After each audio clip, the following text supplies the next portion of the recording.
एक वक्त का किस्सा है। श्यामपुर गांव में एक बुजुर्ग रहता था जिसने एक परिंदा पाला हुआ था। वो परिंदों की बोली जानता था और उससे बातें किया करता था। गांव में जब किसी के जानवर गुम हो जाते तो वो मशवरा करते, भाई अगर तेरी बकरी नहीं मिल रही तो परेशान मत हो, रामू चाचा के पास चला जा। उन्होंने एक परिंदा पाला हुआ है, वो उस परिंदे से बातें करते हैं। वो उस परिंदे को बोलकर तेरी बकरी ढूंढ निकालेंगे। यार तू ठीक बोल रहा है, मैंने भी उनकी बहुत तारीफ सुनी है। भाई तू एक काम कर, मेरे साथ उनके पास चलो। ठीक है भाई, चलते हैं उनके पास। फिर वो दोनों निकलते हैं और रामू चाचा के पास आ जाते हैं। रामू चाचा मैं बहुत परेशान हूँ, खुदारा मेरी मदद करे।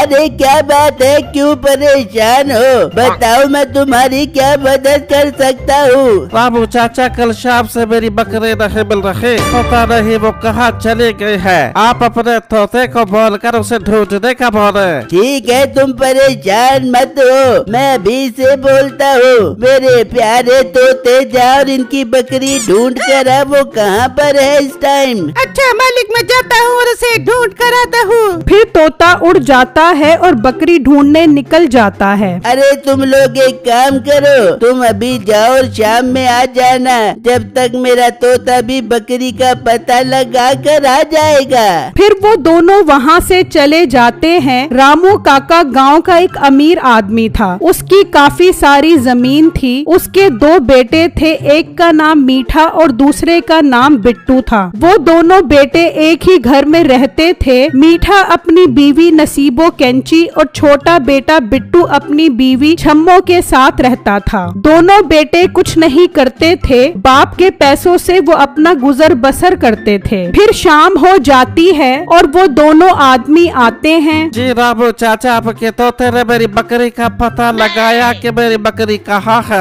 वो अभी बातें कर रहे होते हैं कि तोता आ जाता है। हाँ मेरे तोते, इसकी बकरी का पता चला, वो कहाँ पर है। फिर तोता रामू काका को सारी बातें बताता है। रामू काका क्या कह रहा है तोता? पता चला मेरी बकरी कहाँ है। देखो मेरे तोते ने तुम्हारी बकरी ढूंढ ली है। गांव के साथ जो जंगल है वहाँ कुएं में तुम्हारी बकरी फंस गई है। जाओ और उसे वहाँ से निकाल लो। रामू काका, आप और आपका तोता सच में बहुत अच्छे हैं। आप दोनों का बहुत बहुत शुक्रिया। हम अभी जाते हैं और अपनी बकरी वहाँ से निकालते हैं। वो दोनों वहाँ से चले जाते हैं तो रामू काका अपने तोते से कहता है, मेरे प्यारे तोते, मैं अपने दोनों बच्चों को लेकर बहुत फिक्रमंद हूँ। मालिक ऐसा क्या हुआ जो आप फिक्रमंद हो? मेरे प्यारे तोते, मैं बूढ़ा हो गया हूँ। जिंदगी का कुछ पता नहीं कब मर जाऊँ। मैं अपनी जिंदगी में चाहता हूँ कि मेरे दोनों बच्चे अपने पाँव पर खड़े हो जाएं और अपनी जिम्मेदारियों को समझें। तो मालिक आप अपने दोनों बेटों को कोई काम शुरू करवा दे। इस तरह आपको ये भी पता चल जाएगा कि कौन ज्यादा समझदार है। हाँ मेरे तोते, तू ठीक बोल रहा है। इससे ये भी पता चल जाएगा कि कौन ज्यादा समझदार है, जो मेरे मरने के बाद जमीनों की ठीक से देखभाल कर सके। पर मैं इन्हें ऐसा क्या काम करवा के दूं, तू ही मशवरा दे। फिर तोता रामू काका को एक मशवरा देता है जो रामू काका को बहुत पसंद आता है। फिर वो अपने दोनों बेटों को बुलवाते हैं। मीठे और बिट्टू, तुम दोनों से मैंने एक बहुत जरूरी बात करनी है। हाँ अब्बा जी, क्या जरूरी बात करनी है? बेटा मैं बूढ़ा हो गया हूँ। मैं ये चाहता हूँ कि तुम दोनों अपनी जिम्मेदारियों को खुद समझो और खुद कमाओ। अब्बू जान, मैं भी काफी दिनों से यही सोच रहा था कि हमें अब खुद कमाना चाहिए ताकि हमें पैसों की अहमियत का अंदाजा हो सके। और मोटे पेट वाले गेंडे, बड़ा शौक चढ़ा है तुझे कमाने का। बस कर 2 दिन कमाएगा तो तेरी अकल ठिकाने लग जाएगी। वैसे अब्बा, तेरे दिमाग में ऐसे अजीब ख्यालात आते कहाँ से हैं? हमारी इतनी जमीनें हैं, अगर हम बैठ के खाएं तो भी खत्म नहीं होती। मीठे ये तेरी गलत सोच है, मैंने फैसला कर लिया है। मैं तुम दोनों को 10-10 मुर्गियाँ दूंगा और तुम लोग उन मुर्गियों से किस तरह कारोबार करके पैसे कमाते हो, मैंने बस यही चीज देखनी है। अब्बू जान, मुझे आपका फैसला मंजूर है। मैं पूरी कोशिश करूंगा इन मुर्गियों से पैसे कमाने की।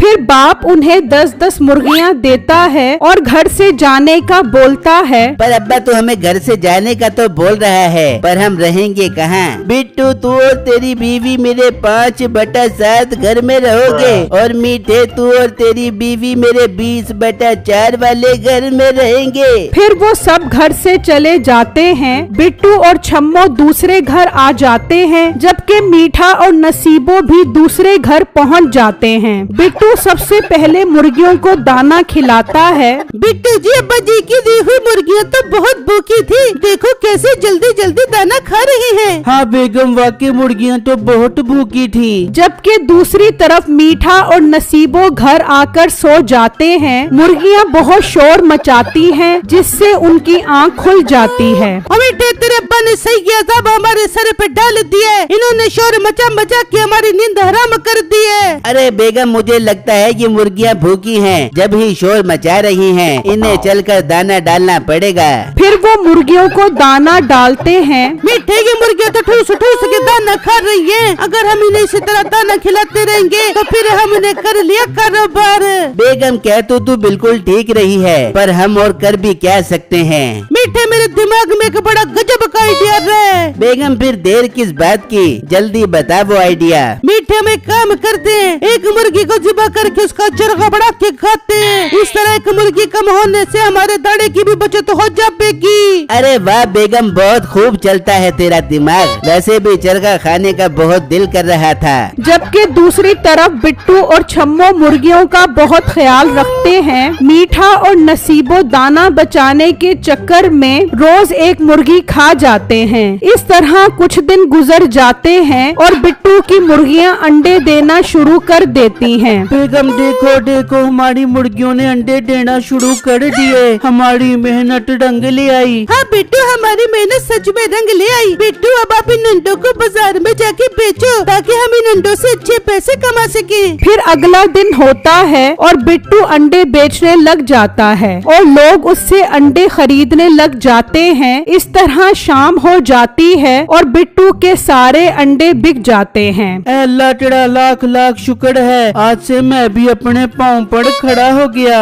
जबकि दूसरी तरफ मीठे के पास सिर्फ एक मुर्गी बच जाती है। अरे बेगम, दाना बचाने के चक्कर में हम सारी मुर्गियाँ खा गए। अब इस एक मुर्गी से कैसे कारोबार करेंगे? मीठे, क्या तो तू ठीक रहे। एक तो ये मुर्गी अंडा भी नहीं दे रही जिसे हम खा के अपना पेट भर सके। बेगम, वो सब छोड़, उस मोटे बिट्टू को चलकर देखते हैं वो उन मुर्गियों के साथ क्या कर रहा है। हाँ मीठे, ये बात तो मेरे ध्यान में आई नहीं। आज रात को चल के देखते हैं वो मोटा बिट्टू उन मुर्गियों से क्या काम ले रहा है। फिर रात हो जाती है। मीठा और नसीबो बिट्टू के घर आते हैं और छुपकर देखते हैं। तभी उसकी मुर्गियां अंडे दे देती हैं, जिसे देखकर वो हैरान हो जाते हैं और परेशान घर आ जाते हैं। नसीबो बिट्टू तो बहुत तेज निकला, उसने तो सारी मुर्गियों से अंडे भी निकलवाना शुरू कर दिए और हमारी एक मनहूस मुर्गी अंडे ही नहीं दे रही। मीठे, वैसे मेरे दिमाग में एक बात आ रही थी। कैसी बात बेगम? अब कोई काम की बात बताई। मीठे, दफा कर कारोबार करके तेरे बाप ने कौन सा हमें कोई बाट दे देना है। बहुत भूख लगी है, इस मुर्गी को भी पका के खा लेते हैं और जाकर बोल दे बेंगे की कारोबार करना हमारे बस की बात नहीं है। हाँ बेगम, फिर हम उसी घर में सुकून से जिंदगी गुजारेंगे। चल फिर इस आखिरी मुर्गी को भी काट कर खा लेते हैं और फिर कल अब्बू के पास चले जाएंगे। फिर अगला दिन होता है। बिट्टू अंडे बेच रहा होता है तो उसका बाप आ जाता है। मेरे बेटे, तू तो सच में बहुत समझदार है। इन मुर्गियों से अंडे निकलवा कर कारोबार भी शुरू कर दिया। मैं तेरी ये समझदारी और मेहनत देखकर बहुत खुश हूँ। तू और तेरी बेगम कल घर वापस आ जाओ, मैंने तुम लोगों से बहुत जरूरी बात करनी है। ये कहकर बाप वहाँ से चला जाता है और मीठे के पास आ जाता है। अब्बा हुजूर, आखिर आप आ ही गए। जरूर आपको हमारी याद सता रही होगी। मीठे वो सब छोड़ ये बता मुर्गियाँ कहाँ पर है, नजर नहीं आ रही। सर जी हमसे नहीं हो सकेगा कोई भी कारोबार, हमने वो मुर्गियाँ पका पका के खा ली। ये सुनकर बाप को बहुत गुस्सा आता है और वो उन्हें घर आने का बोलता है। फिर अगला दिन होता है, वो सब आ जाते हैं। बिट्टू और जम्मो तुम दोनों ने अपनी जिम्मेदारी को अच्छे से समझा और उसे पूरी तरह से निभाया, पर मीठे और नसीबो तुम दोनों मेरी उम्मीदों पर पूरा नहीं उतर सके। हाँ अब्बा जान, उसके लिए हम बहुत शर्मिंदा हैं। अब हम सुकून से यहीं रहकर अपनी जिंदगी गुजारना चाहते हैं। जिंदगी वो भी सुकून से, वो तो तुम अब अच्छे से गुजारोगे, पर बिट्टू के फैसलों पर। हैं अब्बा ये तो कैसी बातें कर रहा है, ये मोटा हमारी जिंदगी के फैसले क्यों करेगा? वो इसलिए कि मैं देखना चाहता था कि कौन समझदार और मेहनती है, ताकि मेरे मरने के बाद वो ही जमीनों की देखभाल करे। ये सुनकर बिट्टू और छम्मो खुश हो जाते हैं, जबकि मीठा और नसीबों के रंग उड़ जाते हैं। हाँ मालिक, बिट्टू बहुत समझदार है, बिट्टू आपकी जमीनों का बहुत अच्छे से ख्याल रखेगा। हाँ मेरे प्यारे तोते, तू ठीक बोल रहा है। और बिट्टू आज से तुम जमीनों का ख्याल रखोगे और मीठे और इसकी बीवी को मेहनत करवाने की जिम्मेदारी अब तुम्हारी है। हाँ अब्बू जान, मैं अपनी जिम्मेदारियों को अच्छे से पूरा करूँगा। फिर बिट्टू सुकून से लेटकर मीठे और नसीबों को जमीन पर काम पर लगा देता है।